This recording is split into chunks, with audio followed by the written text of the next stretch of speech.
ఒక అందమైన అడవిలో జంతువులన్నీ కలిసి మెలిసి ఉండేవి. వాట్లలో ఒక నక్కకి మాత్రం అవి సంతోషంగా ఉండడం చూడడం ఇష్టం లేదు. తనకు చాలా కడుపుమంట. ఒకరోజు సాయంత్రం జంతువులన్నీ ఐడ్ అండ్ సీక్ ఆడుకుంటూ ఉన్నాయి. నేను 10 వరకు లెక్క పెడతాను, ఆలోపు మీరందరూ వెళ్లి దాక్కోండి. అలా అని అది కళ్ళు మూస్తుంది మరియు లెక్క పెట్టడం ప్రారంభించింది. అది లెక్క పెట్టడం అయిపోయేలోపే జంతువులన్నీ వెళ్లి దాక్కున్నాయి. 7, 8, 9 మరియు 10. ఇప్పుడు నేను వస్తున్నాను.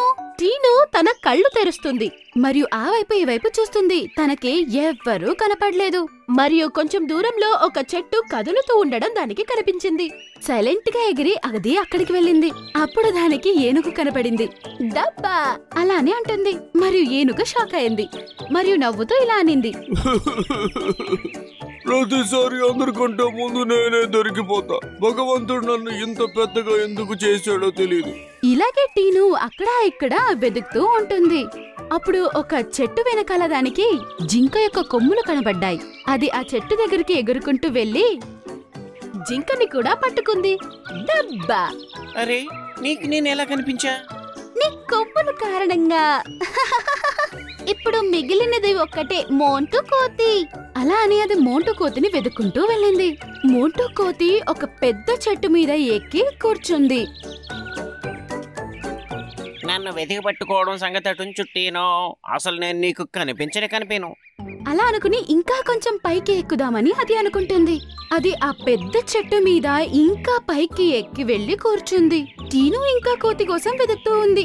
వేరే జంతువులన్నీ ఒక చోటులో నించుని అది ఎప్పుడు చిక్కుకుంటుందో అని ఎదురు చూస్తూ ఉన్నారు.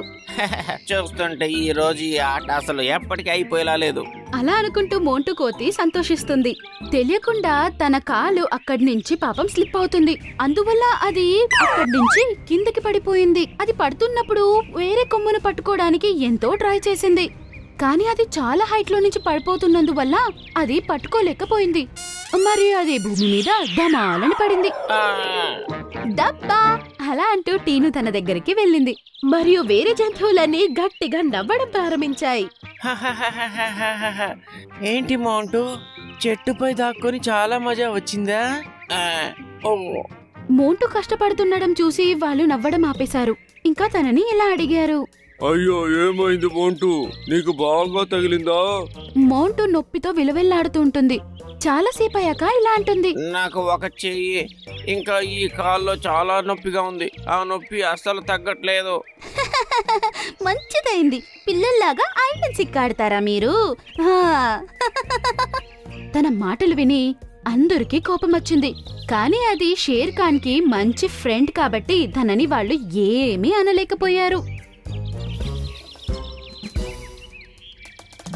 మోంటు ఫ్రెండ్స్ అందరూ దాన్ని చాలానే బాగా చూసుకున్నారు. కొద్ది రోజుల తర్వాత నడవడం ప్రారంభించింది. కానీ తన చేతులు కాళ్ళు నొప్పి ఇంకా పోలేదు. అందువల్ల అది చెట్లు కూడా ఎక్కలేకపోయింది. దాని ఫ్రెండ్స్ దానికి తినడానికి తాగడానికి తెచ్చిచ్చేవి. కానీ దానికి అదే పళ్ళు చెట్లో నుంచి కోసుకొని తినాలి అనిపిస్తుంది. అరే ఏంటి ఇలా జరిగింది? నేను నా అంతటా నేను చెట్టు ఎక్కి నా ఆహారాన్ని సంపాదించుకోలేకపోతున్నా. అరే గుర్తొచ్చింది, నేను చిన్నప్పుడు క్యాటపుల్ట్ ఆడుతుండేవాడిని, గురి చూసి కొడుతుండేవాడిని. ఇప్పుడు దాన్నే ఉపయోగిస్తాను. మోంటు కోతి సంతోషించింది. అది ఏనుగుతో చెప్పి తన యొక్క క్యాటపుల్ట్ ని తెమ్మని చెప్పింది. అది ఎక్కడ పెట్టిందో చెప్పింది. తర్వాత చెట్టుపై ఉన్న యాపిల్ ని గురి చూసి కొట్టినప్పుడు యాపిల్ కింద పడింది. అది చూసి అది చాలా సంతోషించింది మరియు ఆ యాపిల్ ని తీసుకొని తింటుంది. అది అంత సంతోషంగా ఉండడం చూసి వేరే జంతువులన్నీ చాలా సంతోషించాయి. కానీ నక్క యొక్క మూడ్ ఖరాబ్ అయింది. మోంటు మళ్ళీ సంతోషంగా ఉంటుంది మరియు గురి చూసి కొట్టడంలో అది ఇంకా పర్ఫెక్ట్ అయిపోయింది. కానీ నక్కకు ఇది కొంచెం కూడా నచ్చలేదు. అప్పుడు తనకి ఒక ఐడియా వచ్చింది.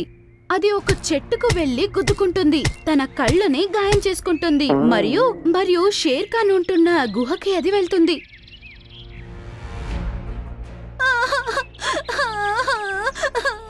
అరే ఏమైంది నక్క, నువ్వు ఈ రకంగా ఎందుకు చేస్తున్నావు? ఇంకా నీ ఒక కన్ను మూసి ఉందెందుకు? షేర్ ఖాన్ ఆ మోంటు కోతి క్యాటపిల్ట్ పెట్టుకుని ఎప్పుడూ ఆడుకుంటూ ఉంటుంది. అది నా కళ్ళకు గురి చూసి కొట్టింది. ఇప్పుడు నా కళ్ళకు దెబ్బ తగిలింది. అది విని షేర్ ఖాన్ కి చాలా కోపం వచ్చింది. జంతువులన్నీ సాయంత్రమయ్యాక సభకి రమ్మని చెప్పి ఆదేశమిచ్చింది. మోంటూ కోతి, నువ్వు కేటాపుల్ట్తో నక్క కంటి మీద కొట్టావు. నువ్వు ఈ రకంగా నీ సంతోషం కోసం ఇతరులకి హాని కలిగించకూడదు. నేను నక్కకి ఎటువంటి హాని కలిగించలేదు. ఇది అబద్ధం చెప్తుంది. అంటే అది తన కంటికి అదే గాయం చేసుకుందా? ఆ విషయం నాకు తెలియదు. ఈ రోజే ఇప్పుడే నువ్వు ఈ కేటపుల్ట్ వాడడం మానే, లేదంటే నేను నీ ప్రాణం తీసేస్తా. అది విని జంతువులంతా చాలా బాధపడ్డాయి. కానీ షేర్ ఖాన్ చాలా కోపంగా ఉండడం చూసి అవి ఏమీ ఆన్సర్ చెప్పడానికి తయారుగా లేవు. బాధపడుతూ కోతి మోంటూ తన యొక్క క్యాటపుల్ట్ ని తీసుకెళ్లి పారేసింది. ఒకరోజు సాయంత్రం షేర్ ఖాన్ మరియు నక్క అడవిలో షికారుకి వెళ్లారు. చీకటిలో వాళ్ళకి కనపడలేదు. అక్కడ ఒక వేటగాడు వల వేశాడు అని. వాళ్ళిద్దరూ ఆ వలలో చిక్కుకున్నారు. అక్కడి నుంచి వాళ్ళు తప్పించుకోలేకపోయారు. ఉదయమైన వెంటనే జంతువులన్నీ అక్కడికొచ్చి వాళ్ళిద్దరూ చిక్కుకున్నది చూశారు. అయ్యో షేర్ ఖాన్, మీరిలా వలలో ఎలా చిక్కుకున్నారు? ఎవరో వేటగాడు వలేసినట్టున్నాడు. ఒకవేళ అతను వచ్చాడంటే మీ ఇద్దరిని పట్టణానికి తీసుకెళ్లి ఎక్కడైనా అమ్మేస్తాడు. అప్పుడు వాళ్ళకి బుల్లెట్ యొక్క శబ్దం వినిపించింది. భయపడి దూరం పరిగెత్తుకుంటూ వెళ్ళిపోయారు. చేతిలో గన్తో వేటగాడు అక్కడికి వచ్చాడు. వలలో చిక్కుకున్న సింహం మరియు నక్కని చూసి తను సంతోషించాడు. అరే వా, ఈ రోజు లాటరీ తగిలినట్టుగానే ఉంది. ఒక సింహం ఇంకా నక్క, వీటితో చాలా డబ్బులే వస్తాయి. నేను సింహాన్ని ఇంకా నక్కని ఈ రకంగా అడవి నుంచి పోనివ్వను. అలా అనుకుంటూ మోంటూ కోతి ఆ ప్లేస్ కి వెళ్ళింది. అది తన క్యాటపుల్ట్ ని ఎక్కడ విసిరివేసిందో అక్కడే అది ఉంది. అది మళ్ళీ వేగంగా తిరిగి వచ్చింది. వేటగాడు ఆ వల దగ్గరే కూర్చునున్నాడు. మోంటూ కోతి గురి చూసి వేటగాడి యొక్క తలకి కొట్టింది. ఎవరిది? అలా అంటూ తను తన వైపు చూశాడు. ఒక కోత. ఇప్పుడే నీ పని పడతానుండు. అలా అంటూ తను గన్ని తీసుకున్నాడు మరియు మోంటూ వైపు గురి పెట్టాడు. వేరే జంతువులన్నీ దాన్ని చూసి భయపడ్డాయి. కానీ మోంటూ తన ప్రాణాల్ని కూడా లెక్క చేయకుండా గురి చూసి వేటగాడి యొక్క కళ్ళకి కొట్టింది మరియు తను నొప్పితో అరుస్తున్నాడు.